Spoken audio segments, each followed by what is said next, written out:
Suas emoções estão te engordando e eu posso provar. Esse é o tema do nosso encontro terapêutico dessa noite, dessa nossa quinta-feira. E eu já vou começando, já vou trabalhando os conteúdos aqui com vocês. Quem for chegando vai me dando uma boa noite, vai dizendo que tá aí para eu saber que vocês estão aí. E assim, eu vou já entrar nas informações para vocês, tá bom? Hoje nós vamos fazer o seguinte, nós vamos fazer um caminho, na verdade, sobre as causas da obesidade emocional. Eu não vou entrar nas questões biológicas, mas nós vamos falar das questões comportamentais e das questões emocionais. O que nos atrapalha, o que nos impede de emagrecer, quais são as nossas questões. E se você me acompanha já há algum tempo, você sabe que esse é um tema do qual eu tenho propriedade para falar, do qual eu gosto muito de falar, porque como vocês sabem, eu sou terapeuta de mulheres há 11 anos, especialmente mulheres que querem emagrecer, que querem trabalhar o seu amor próprio, a sua autoestima. E eu já passei pela experiência do emagrecimento, já emagreci 23 quilos. Essas mulheres juntas que eu acompanhei durante esses anos todos já emagreceram toneladas de quilos. Sim, nós já transformamos esses quilos em alimentos e doamos esses quilos por alguns anos, assim, de forma recorrente, inclusive. Então, assim, eu vou dizer para vocês para quem que é o nosso encontro terapêutico de hoje e para quem não é. Qual que é, assim, o tom que nós vamos dar, o que nós vamos conversar em relação ao emagrecimento hoje, tá bem?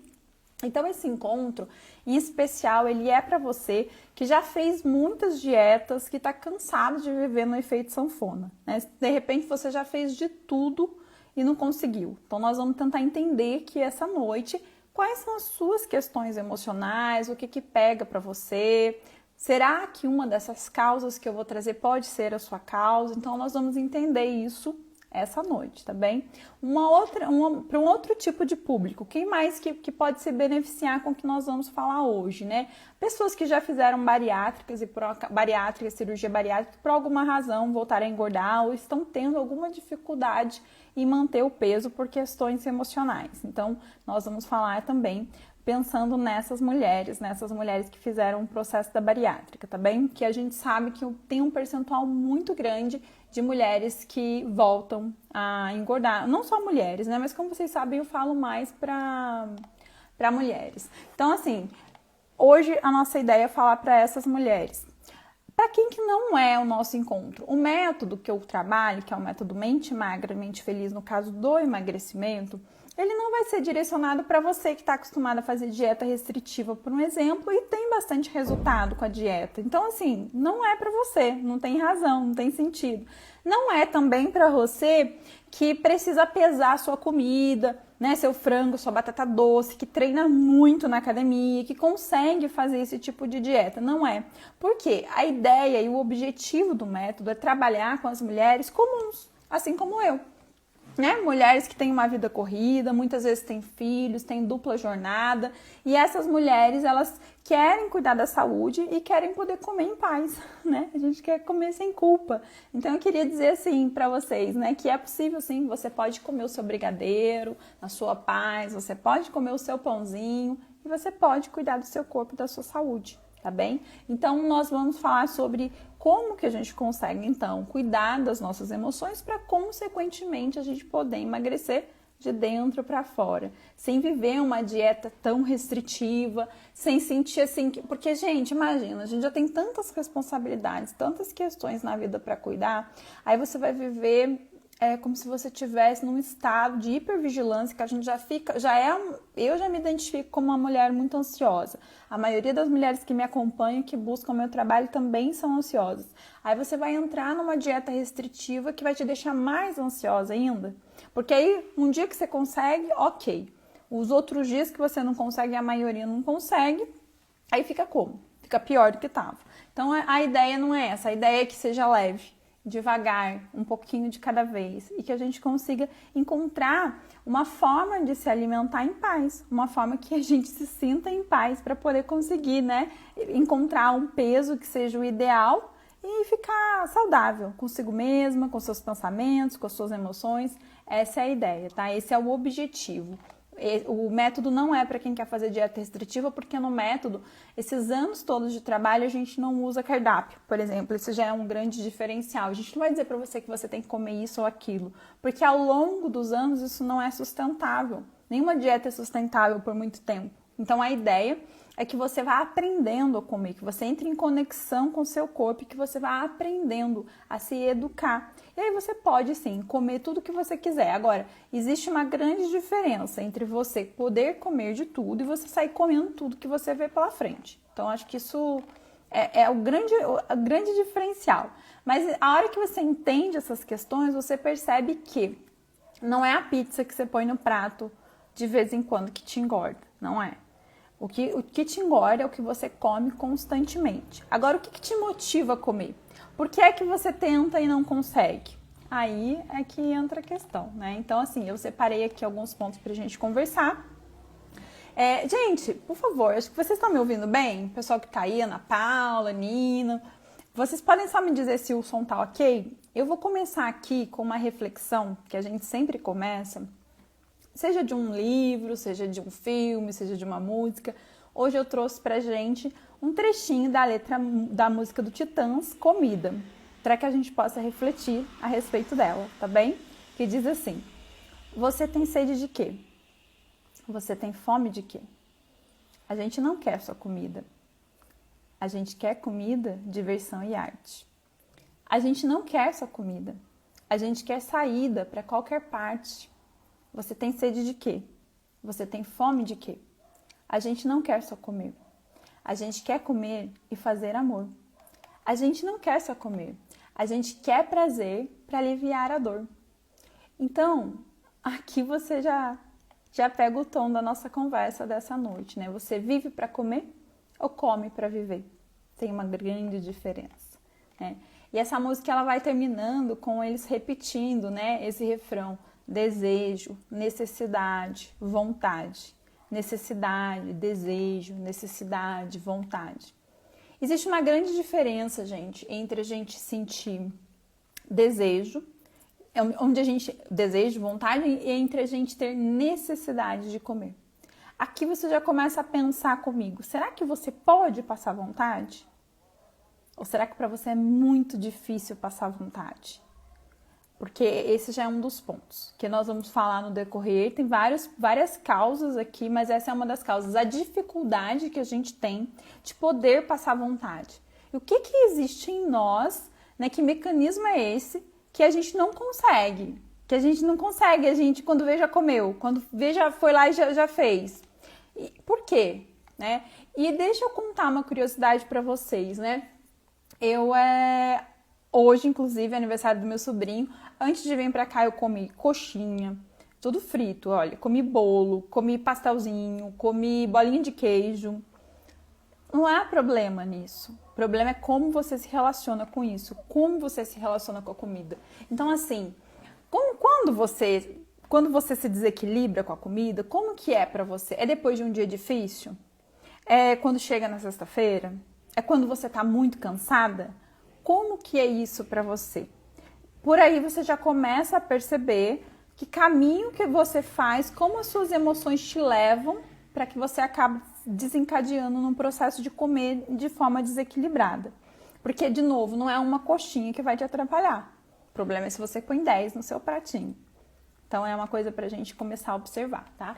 Porque é assim, se você pensa, só hoje eu mereço. Hoje não tem problema, só uma pontinha, só um pouquinho. Só que daí todo dia, de pouquinho em pouquinho, você quando vê tá com 5 quilos a mais na balança.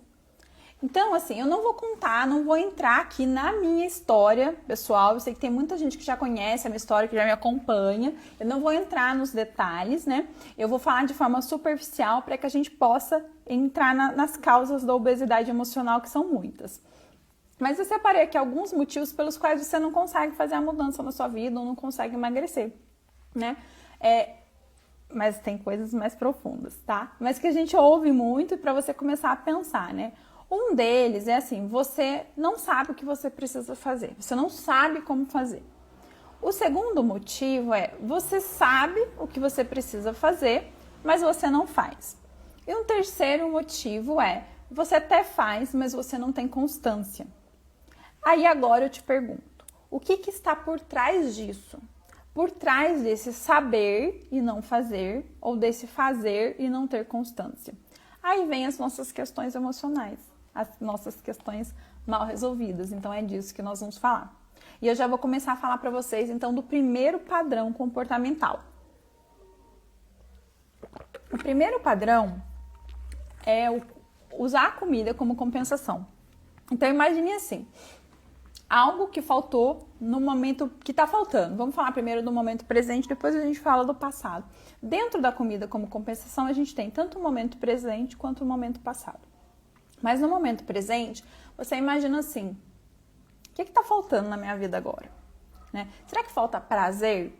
Falta prazer nas minhas atividades diárias, falta prazer nos meus relacionamentos, seja com minha família, seja no meu relacionamento amoroso. Será que eu estou passando por alguma questão muito complicada, muito difícil de elaborar emocionalmente, seja no meu relacionamento com algum familiar, seja no meu relacionamento afetivo sexual? Como será que está essa área da sua vida, essas duas áreas de relacionamentos? Ou com algum amigo? Tá faltando prazer nos seus relacionamentos? Tá faltando lazer? Falta lazer? Você se diverte? Como que é, assim, o que você gosta de fazer? Onde você encontra prazer na sua vida? Você tem hobbies? Como que você faz quando você não está trabalhando? O que você faz? Né? Que te dá, assim, uma sensação de leveza, algo que você gosta de fazer atividade física, de repente? Eu adoro correr, né? No momento eu não tô correndo porque eu sofri uma fratura na perna, então ainda não me restabeleci 100%. É uma coisa que eu gosto muito de fazer, mas de repente você gosta de estar em contato com a natureza, você faz isso? Você gosta de ler? O que você gosta de fazer?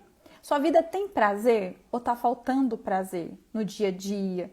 Né? Porque aí você compensa esse prazer na comida, essa falta de prazer na comida. O trabalho. Como é que tá o seu trabalho? O trabalho tá prazeroso ou falta sentido no seu trabalho, falta significado no seu trabalho? Aí você tem que ir arrastado pro trabalho, sabe? Aquela coisa que você acorda e não tem vontade de levantar da cama.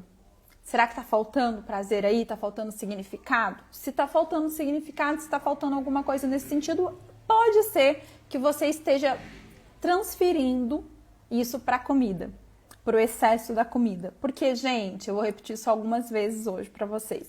Se tem uma pessoa, uma coisa, né? Não é uma pessoa, mas que a gente personaliza, que não diz não pra gente, jamais.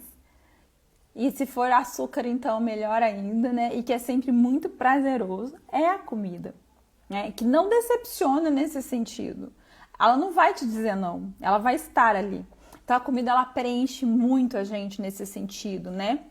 E ela tá disponível, é só você abrir a geladeira. Tá sempre disponível. Você pode estar se sentindo sozinha, mas ela tá ali. Então, é uma válvula de escape, percebe? Isso eu tô falando do momento presente. Agora, outras questões, outras situações, outras causas que possam fazer isso com a gente. Passado. Alguma situação que tenha acontecido no passado. E aqui, gente, pode ser inúmeras situações, assim, de dor. Eu fui listando aqui algumas coisas pra vocês, mas assim, se a pessoa sofreu muito bullying, se a pessoa sofreu muita rejeição, se alguém muito importante da família faleceu, sabe? E isso não necessariamente é só no passado, tá? Às vezes a pessoa foi tendo um equilíbrio na vida dela até um certo ponto. Aí faleceu alguém. De novo, eu tô falando de questões emocionais e às vezes muitas questões que ficam no nosso inconsciente, tá, gente? Então a gente não processa de forma conscientemente. E a partir dali a gente não soube elaborar aquele vazio, a gente não conseguiu elaborar aquele luto. Talvez você tá preenchendo a comida, né? Usando a comida para preencher esse vazio, sabe? Essa necessidade de segurança que ficou, essa necessidade de proteção. Tudo isso, gente, todos esses exemplos, essas causas que eu estou trazendo para vocês essa noite, são casos que eu estudo há muitos anos já, muitos anos, que como eu vivi o processo de emagrecimento também, eu fui identificar as minhas causas e depois eu fui ao longo desses anos todos validando e confirmando isso na vida de muitas pessoas. Então, às vezes a gente conta esse exemplo e assim, dificilmente a pessoa tem um padrão só. Quero lembrar que essa questão do emagrecimento, ela é uma questão multifatorial, tá? São vários os fatores, então dificilmente você só tem um padrão, eles vão se acumulando. E é claro que aqui eu não estou trazendo todas as questões, eu estou trazendo mais as questões emocionais, as mais fortes, mas tem muitas coisas que ficam lá no seu inconsciente. Eu posso aqui já dar um exemplo para vocês de um caso que eu atendi há muito tempo atrás, de uma pessoa, inclusive, que tem dificuldade, que tem problema com a lactose, só que a mãe dela, ela tinha uma relação muito boa com a mãe dela, muito boa mesmo. E a mãe dela tinha o hábito de levar leite quentinho para ela na hora de dormir na cama. Depois que a mãe dela faleceu, era o leite e o arroz quentinho, o arroz soltinho que a mãe dela fazia. Depois que a mãe dela faleceu, ela destampou a tomar leite e a comer arroz. Ela foi engordando, claro, mas não só isso, né? Ela foi inflamando também, porque ela não podia com a lactose. Mas ela não conseguia deixar de jeito nenhum, era algo mais forte, que ela tinha um impulso que fazia isso. A gente foi trabalhando até identificar que era o luto que não estava elaborado. Então, quando ela comia o arroz, quando ela tomava o leite, ela estava trazendo para perto a presença da mãe. Percebe, gente? Então, são questões assim muito profundas, emaranhadas mesmo, às vezes muito enraizadas, que a gente não consegue se dar conta, tá? Tem vários, né? Mas eu tô dando só alguns exemplos. Um outro padrão que a gente tem de comportamento é a questão do padrão cultural familiar, que seria a comida como expressão de afeto familiar. Então aqui é assim, sabe, aquelas famílias, e que é muito gostoso, né, gente, que se reúne em volta da mesa, aí o almoço junto com o café da tarde, e aí aquilo é uma festa, assim, e você fica lá e vai conversando, e vai comendo, e vai... Nossa, quando você vê o dia acabou, vocês estão na mesa. Pois é, imagine a criança, e veja, não é só coisa ruim, tá vendo? Não é só sofrimento, dor, não, são padrões que a gente vai aprendendo. A criança, ela vai crescendo nesse ambiente, que é um ambiente de muito amor. Mas o que acontece? Como é que ela aprende a sentir amor? Porque a comida, ela tá ali, né? Porque a pessoa tá conversando, mas ela continua comendo. E aí, quando ela se dá conta, ela já comeu demais. Ela nem precisava ter comido tudo. Ela pode conviver, ela pode celebrar o momento, mas como a comida faz parte, a gente come e nem se dá conta, a gente come e nem percebe. E você cresce ali naquela cultura. Então, tudo é motivo de festa e de comida. Então, se você tá triste, você come. Se você tá feliz, você come também. Percebe, gente, como que as nossas emoções vão controlando a nossa vida? Dentro desse padrão cultural familiar, a gente tem uma outra questão que a gente faz muito com as crianças e que é muito importante que a gente perceba, que é a gente fala para a criança assim, e com certeza vocês, se têm filhos, ou vocês já falaram, ou vocês já ouviram, que é essa coisa de come tudo, né? Se você comer tudo, você vai ganhar isso. Ou se você comer tudo, você pode brincar no parquinho. Se você comer tudo, eu vou te dar o chocolate depois, a sobremesa. Então, olha só, a criança já vai aprendendo o quê? Usar a comida como recompensa. Depois as pessoas vêm me falar assim, olha, eu não sei porque eu chego em casa à noite, aí eu não consigo me controlar e eu vou comer. Provavelmente você teve um dia muito ruim, né? A noite é sempre o problema da maioria das pessoas. A noite é sempre a grande questão. Por que será? Por quê, gente? Durante o dia, a gente tem muitos barulhos na nossa mente, muitas coisas pra gente resolver, trabalho, correria. A gente não tem tempo para ouvir os barulhos de dentro. Quando chega a noite, aí, minha filha, aí você não tem pra onde correr. Aí você tem que ouvir os seus barulhos. Só que daí, para não entrar em contato com esses barulhos, você faz o quê? Você come. Percebe? Então, a gente vai pondo na comida todas as nossas questões, porque, de novo, a comida não nos diz não. Basta a gente abrir a geladeira e comer. Olha quanta coisa, né? Então, tem outro ponto ainda dentro do padrão cultural familiar, que é a identidade grupal, que é aquela família que normalmente pais obesos vão ter filhos obesos, né? Não só pela questão da genética aí, mas pela questão, não é, deixa eu só corrigir, não é que pais obesos vão ter, né, as pessoas estão determinadas, não, deixa eu corrigir a minha fala, mas pais obesos têm muito mais chances de ter filhos obesos, por conta de que esse ambiente vai fortalecer isso naquela criança também, né? Então, o que esses pais comem? O que eles trazem para casa? O que eles colocam na geladeira? O que eles colocam dentro do armário? Porque a criança não nasce, por exemplo, sabendo comer batata frita. Certo? Alguém vai ensinar ela em algum momento, ela vai ver alguém comendo. E aí ela começa a fazer parte desse grupo. tem uma outra questão aí dentro disso, que é a questão da pessoa ficar muito parecido com a família e não dar conta de ficar tão diferente. Para vocês entenderem como isso é mais complexo, né? Vai muito além da superfície, porque a gente tem essa coisa do pertencimento. Então é muito difícil para eu poder conseguir me desvincular. Imagina, todas as reuniões dessas famílias vão ser como? O que vai ter? O que vão escolher comer? Como que eles vão escolher celebrar? E aí você vai só reproduzindo aquele ambiente. Mesmo que você cresça, se torne adulto, você leva o que para sua casa? Esses padrões, esses comportamentos, tá? Uma outra questão, gente, que pega muito em relação às emoções é a fuga afetiva sexual, que é a comida como uma proteção. Quando a gente traz esses conteúdos, talvez para algumas pessoas que queiram emagrecer, pode parecer que assim, isso não acontece. Mas acontece, gente. Acontece. Pode ser que não seja o seu caso, mas pode ser que seja o caso de alguém que você conheça, pode ser que seja o caso de alguém que você não sabe que existe, mas eu te garanto que eu já atendi muitas pessoas, né? Então, um outro caso é assim, a pessoa quando ela teve uma grande decepção amorosa, e ela vai se proteger de relacionamentos. Lembrando que esse é um movimento inconsciente. Isso acontece muitas vezes com mães solos. Então, assim, para proteger o filho, para evitar riscos de outro relacionamento, eu vou comer para o meu corpo ser uma proteção. Lembro, novamente, processos inconscientes, tá? Outra questão são dificuldades de ordem sexual. Se a pessoa tem algum problema com relação à relação sexual, ela, para não entrar em contato com o problema, ela cria um outro problema para ela, tá? Isso é muito comum, tá, gente? Nos atendimentos terapêuticos de forma geral, não só com quem tem questão com a comida.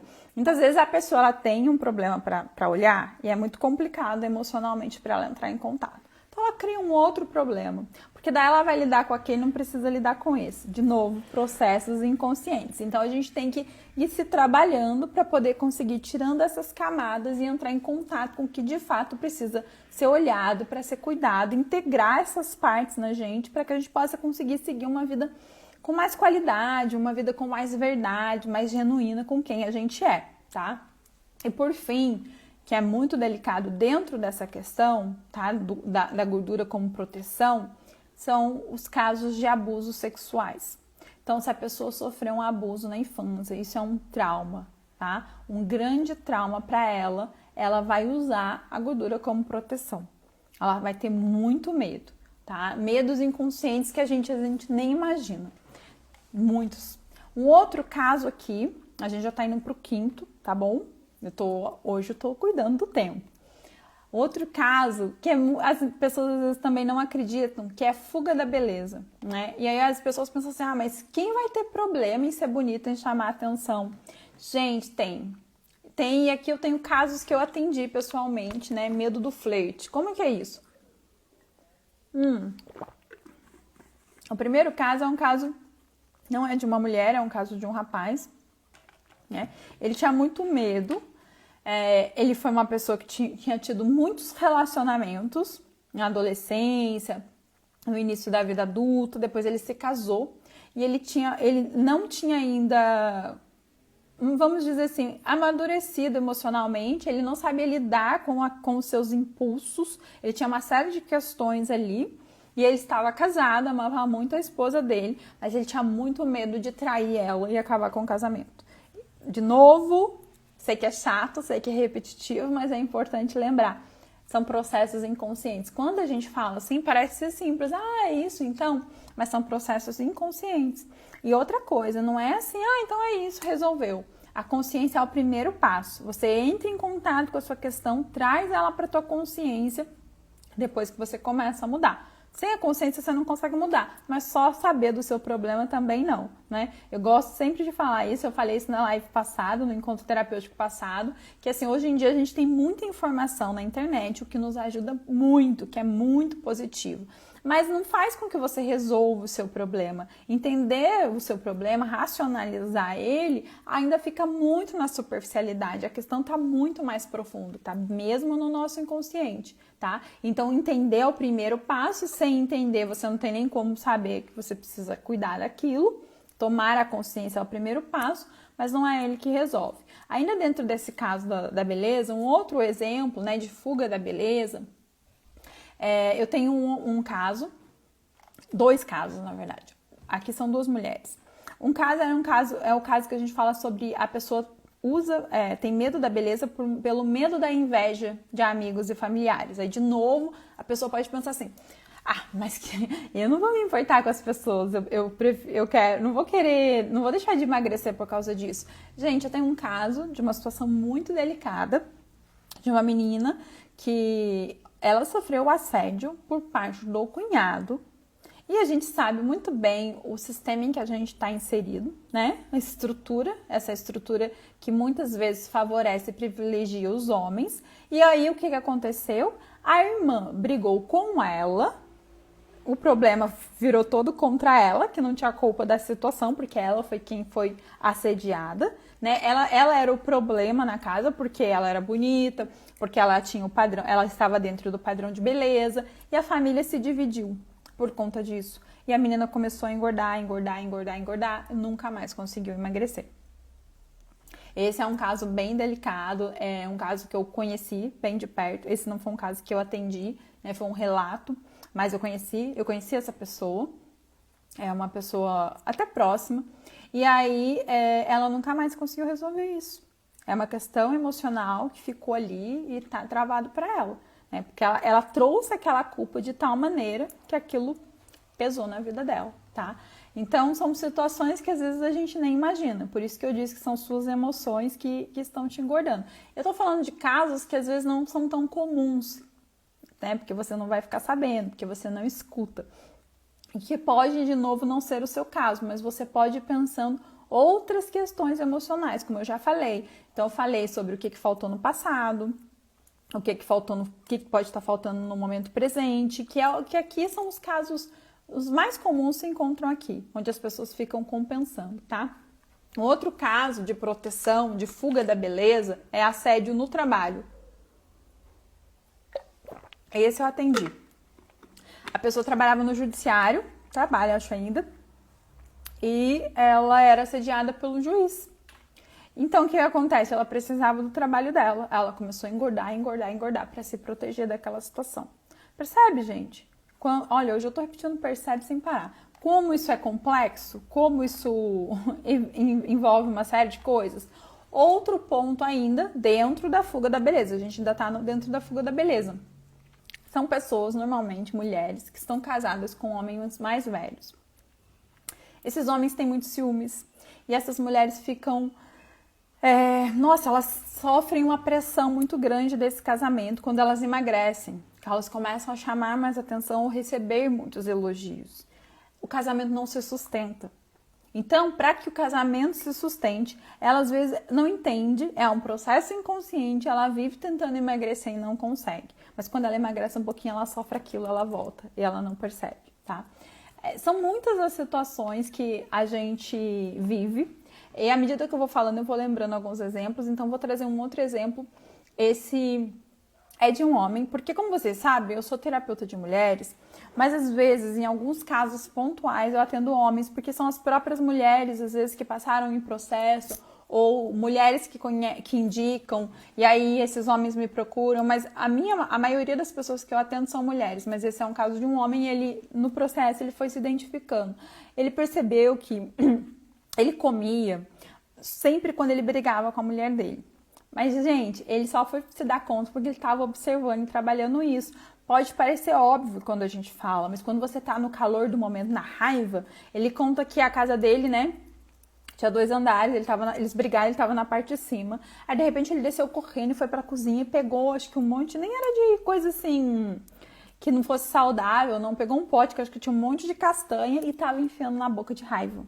Então, assim, quantas vezes você come por raiva e não percebe? O ato de mastigar, gente, muitas vezes a gente desconta tudo na comida. A raiva mesmo que você não consegue pôr pra fora, que você não consegue canalizar, e aí você vai comendo.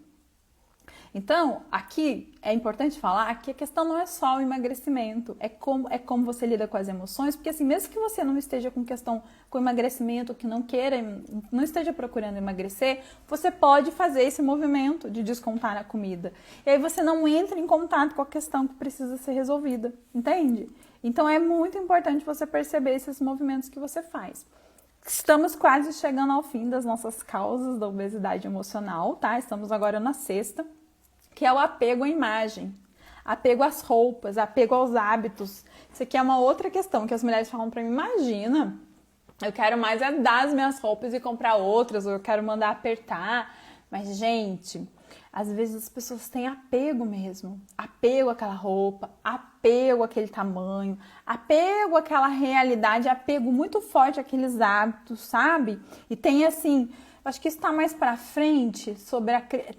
Tá no último, nós estamos no 6, a gente já vai chegar no 7, já estamos caminhando pro fim. Tá, eu já falo no do 7 que eu ia falar sobre a questão, uma outra questão, mas eu já falo no item 7 para não fazer confusão. Mas esse apego dos hábitos, a resistência mesmo à mudança, sabe? Uma outra coisa também é a ideia do tamanho como fortaleza. Às vezes, de novo, esse é um processo inconsciente. Às vezes a pessoa na infância apanhou muito. Seja dos pais ou até mesmo de amigos, né? Não seriam amigos, mas assim, dos colegas da escola. A pessoa sofreu muito na infância e ela cresce e ela se sente forte ali, naquela couraça que ela coloca pra ela mesma. É como se ela, daquela forma, ninguém fosse violentá-la, tá? De novo, são processos que vão acontecendo e depois uma série de hábitos a pessoa vai criando ao longo da vida, que eu vou falar agora mais no finalzinho, e vão fortalecendo aquilo. Isso dentro, na linguagem da psicologia, da terapia cognitivo-comportamental, a gente chamaria de crenças nucleares, essas mais fortes que acontecem lá na infância. Aí depois a pessoa vai criando as crenças intermediárias que vão fortalecendo essa crença, o que vai tornando cada vez mais difícil. Tem um outro ponto que eu não falei, que eu falei agora tá me vindo aqui, que é dentro do... Não é da fuga da beleza, da fuga afetiva sexual. Dentro da fuga afetiva sexual, um caso que pode acontecer é o medo de engravidar. E aí a pessoa, ela usa isso para se proteger de relacionamentos. Olha quanta coisa, gente, coisas que às vezes a gente nem imagina. E aí a pessoa fica assim, mas por que eu não consigo, né? Por que eu tento e não consigo? Se eu sei tudo o que precisa fazer. Você pode saber o que você precisa fazer, mas você não sabe o que te impede de fazer, aí não adianta muito, percebe? Então é um ponto muito importante.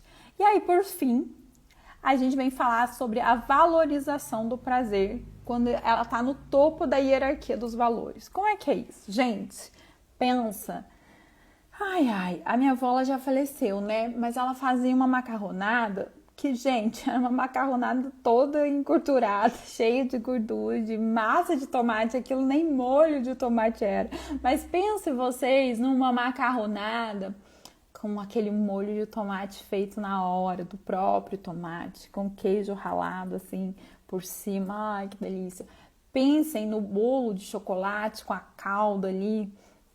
Ai, que delícia, ó. Dá até água na boca só de pensar. Não sei o que você gosta. E eu dei o exemplo da macarronada da minha avó, foi de propósito. Porque assim, além de você pensar nesses alimentos que são prazerosos, tem a comida como expressão de afeto familiar, eu falei, mas tem assim, além daquele caso, esse significado que a gente dá, que a gente atrela, que na verdade está dentro daquele, porque eu dei o exemplo do arroz, do leite, daquela minha cliente que eu falei para vocês, tá ali dentro também, né? Eu, por exemplo, com a minha avó é a questão do bolo, então assim, eu sou louca por causa de bolo. Esses bolos simples que a gente compra em padaria, que eu não consumo hoje em dia, muito, muito difícil, mas assim, se eu fizer um bolo de cenoura em casa, que eu não vá trigo, por exemplo, é capaz que eu como o bolo de um dia para o outro, assim.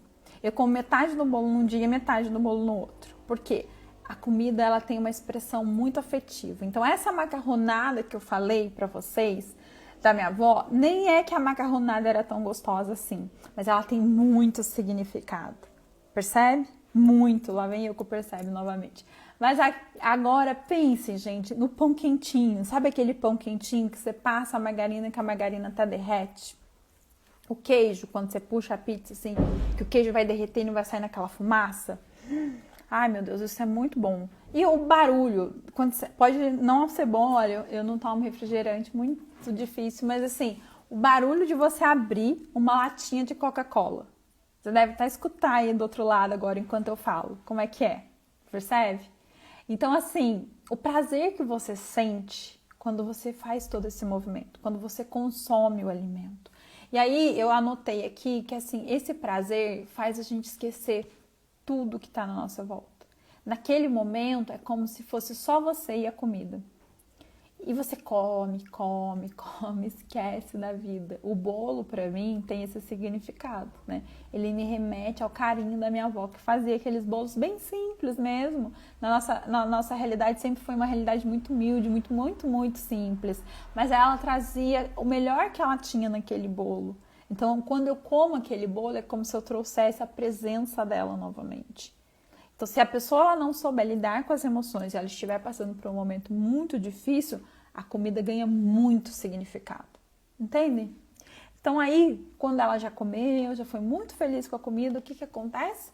Bate aquele remorso, bate aquele arrependimento. E normalmente, essas pessoas que têm o prazer no topo da hierarquia dos valores, elas têm uma crença, uma ideia de que comer saudável é ruim, de que comer saudável é caro, de que comer saudável é difícil. Por quê? Porque tem na mente essa ideia da dieta restritiva. Mas como eu falei para vocês, o método Mente Magra, Mente Feliz, a gente não trabalha com dieta. Pelo contrário, a pessoa aprende a se relacionar com os alimentos, aquilo que dá prazer para ela. E aí, de novo, existe uma grande diferença entre você comer um pouco de cada coisa, poder comer de tudo e sair comendo tudo que você vê pela frente. Então, o problema não é o pão, como eu falei, o problema não é um brigadeiro. Agora, se você comer todos os dias, se você tiver uma rotina de alimentação completamente desequilibrada, porque dentro de você está tudo desequilibrado, você não vai conseguir mesmo, gente. Então, assim, é muito importante você entender isso, porque aí você vai conseguindo lidar com as suas questões. Eu anotei um último aqui, agora eu tô olhando, eu falei para vocês que era o último, mas eu anotei aqui a questão da frustração e da decepção. Como eu falei, a comida não diz não, né? Só que aí, quando você vive uma frustração muito grande, uma decepção muito grande, você não tem suporte para lidar com essas emoções, vamos lá colocar a comida para dentro de novo. Então, gente, a gente não sabe lidar com raiva, a gente não sabe lidar com tristeza, a gente não sabe nem dar conta da nossa felicidade. Vou repetir, se a gente tá triste, a gente come, se a gente tá feliz, a gente come. Tudo a gente coloca na comida. A gente não consegue, por exemplo, ir para uma festa, ir para um lugar e celebrar muitas vezes sem pensar naquilo que vai ter para comer, né? Tem gente que pensa, nossa, tem uma festa, não vou nem comer, não vou nem tomar o café da tarde. Quando, na verdade, deveria ser o contrário, você deveria aprender a se regular emocionalmente, que eu já vou falar como que a gente começa a fazer regulação emocional, e a se educar para poder se alimentar com mais equilíbrio. E aí isso torna, gente, um estilo de vida. Você não vive de dieta, você não vive preocupado com emagrecer. Você torna isso o seu estilo de vida e aí a coisa flui, é muito mais saudável. Então, assim, será que você pode passar vontade? Porque a gente não quer a comida em si, a gente quer aquela sensação que a comida traz. Eu vou repetir. Você não come, tirando os momentos que você está com fome, e também que você não exagera, né? Porque às vezes você está com fome, mas você exagera naquilo que você coloca no seu prato. Fique com isso, né? Você não quer a comida em si, você quer a sensação que ela te traz, que pode ser o prazer, pode ser a sensação de preenchimento, de alívio, de proteção, de segurança. Eu não sei o que você busca quando você faz esse movimento, mas se você investigar direitinho, se você trabalhar suas questões emocionais, você vai descobrir. Vai entender que não é o que você coloca no prato que manda no jogo. É o que você sente, é o que você pensa, tá? E aí, então, pra gente fechar essa ideia, eu vou deixar aqui algumas sugestões para vocês. Como é que a gente muda? Como é que a gente começa a fazer a mudança? Que a ideia era trazer as causas para que vocês possam refletir. Na semana que vem, nós vamos ter aqui uma nutricionista de Belo Horizonte. E aí a gente vai falar mais sobre dicas práticas, sobre questões práticas e especialmente sobre como que o intestino afeta a nossa qualidade de vida, tá? Isso é muito importante, mas muito importante mesmo. Agora, o ponto mais importante, como que eu mudo então, né? As minhas emoções, como é que eu começo a regular elas? O que mais impacta as nossas emoções, gente? Vocês sabem? O que mais impacta as nossas emoções são os nossos relacionamentos. Sejam eles relacionamentos físicos, presenciais ou virtuais. Esses são aqueles que mais impactam, seja positiva ou negativamente. Então, o primeiro passo para uma mudança é sempre no ambiente. As pessoas com as quais você se relaciona, elas estão te ajudando ou elas estão te prejudicando? Aí você já começa a perceber como é que você deve começar com a sua mudança. E aí, claro, o primeiro passo é você cuidar depois desse passo, né? Você perceber as mudanças, você cuidar da sua saúde mental, porque também, se você não estiver bem, de nada vai adiantar você começar a fazer uma dieta. Já tá ruim. Aí você vai começar a querer fazer mais mudanças? Não, primeiro deixa você botar as coisas aí dentro em ordem, depois você vai para o segundo passo. Tá? Depois você vai para a segunda fase, que é ir para ação prática mesmo, começar a pensar nos alimentos que você ingere, começar a pensar na quantidade de alimentos, em como você move o seu corpo, tá bem? Mas assim, observar os seus relacionamentos, observar então como é que você tá por dentro emocionalmente, cuidar disso e depois ir para ação. Agora, uma forma bem simples, tá? Bem simples mesmo, para que você comece a entrar em contato com as emoções e com os sentimentos antes de comer, é oxigenar o seu cérebro.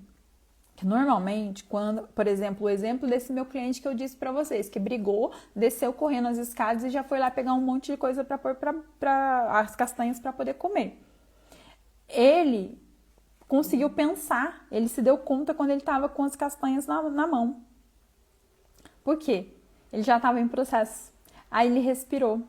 No momento que ele respirou, ele oxigenou o cérebro, deu tempo dele pensar. Ele olhou de novo para a castanha e se deu conta que ele não precisava comer, ele estava com raiva. Ele tinha que sentir a raiva dele e lidar com aquela raiva. Então, é a respiração. É você aprender a inspirar e expirar antes de tomar alguma atitude impulsiva. Isso vale para tudo nessa vida, né? Mas principalmente para nossa alimentação, para a gente poder lidar melhor com as nossas emoções. Essas são as causas da obesidade emocional. Eu passei por elas, reforço aqui em especial as que mais impactam a maioria das pessoas. É tratar a comida como compensação, seja por algo que está faltando no momento presente ou por algo que faltou no passado. Então, para vocês poderem observar. E aí, trazer rapidamente a minha própria experiência com o emagrecimento, que para mim se confirma cada vez mais, né? Além de eu atender essas centenas de mulheres que já emagreceram, que eu já vivi várias experiências que eu pensei, nossa, acho que agora eu não vou dar conta, acho que agora eu vou descontar na comida, acho que agora não vai passar. Que foi quando eu me mudei do Brasil para Portugal, foi o primeiro impacto. Primeiro pela mudança, pela cultura, por o processo de adaptação. Segundo pela comida que é muito boa, os pães, os bolos, os doces, os queijos. E essa coisa de como lidar com aquilo, como comer, viver da forma como eu falo para vocês, sem fazer dieta. Muito bem, dei conta disso. Veio a pandemia. Na pandemia, a minha questão foi não poder fazer exercício físico. Eu me lembro que na pandemia, acho que eu oscilei no peso coisa de 2 ou 3 quilos, mas também não foi um grande problema. Foi resolvido depois. Percebe? Não foi uma coisa que eu fiquei ali sofrendo por conta disso. Em relação ao peso, em relação a deixar isso tomar conta da minha vida. E por fim, minha gente, foi agora em outubro do ano passado, quando eu fraturei a perna e fiquei mais de que eu já estava um mês um pouco antes de eu voltar de Portugal para o Brasil, sem fazer atividade física. Aí eu já tinha acho que um mês, então acho que eu fiquei mais 9 meses. Eu nunca tinha ficado depois que eu emagreci tanto tempo assim, 10 meses na cama, né? Quando a maioria das pessoas engordam. E isso não foi um grande problema. Tive questões sim, uma outra hora eu vou falar mais sobre isso. Tive questões profundas com as minhas emoções. Foi um processo muito doloroso. Nem tanto fisicamente, mas emocionalmente. Foi um processo muito difícil. Mas o que eu tive? Suporte.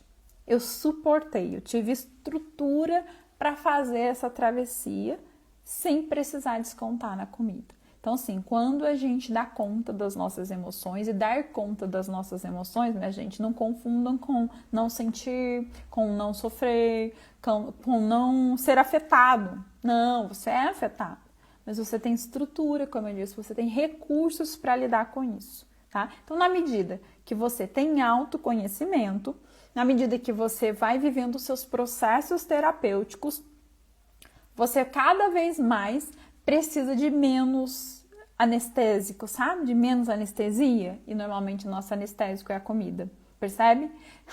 Então, assim, pra gente encerrar, o recado que eu quero deixar para vocês é que a gente possa expandir a nossa consciência. Quanto mais a gente expandir, isso serve para tudo na vida, porque assim, o que eu falo nesse processo é um processo de emagrecer de dentro para fora, porque aí você emagrece em tudo na sua vida. Ou seja, tudo que é excesso você tira, tá? Não só na comida, nos seus hábitos, nos seus pensamentos, nos seus sentimentos, nos seus relacionamentos. Por isso que nos últimos encontros terapêuticos a gente falou de amor próprio, de procrastinação, de codependência emocional, porque isso está tudo ligado. Quando você entra em contato com você, tudo que é excesso vai embora. Tá? Daí você vai viver feliz para sempre? Claro que não, mas você vai ter uma vida muito mais equilibrada, com certeza. Esse é o meu recado para vocês, desse encontro terapêutico. Agradeço a todos que passaram por aqui, que eu vi, que foram chegando, que foram saindo, mas é muito bom saber que vocês de alguma forma estão aí. Se você quiser falar mais a respeito disso, se alguma coisa aí tocou, se você quer olhar para isso, é só você mandar um direct e a gente conversa, tá bom, pessoal? Um beijo, boa noite para vocês. Tchau, tchau!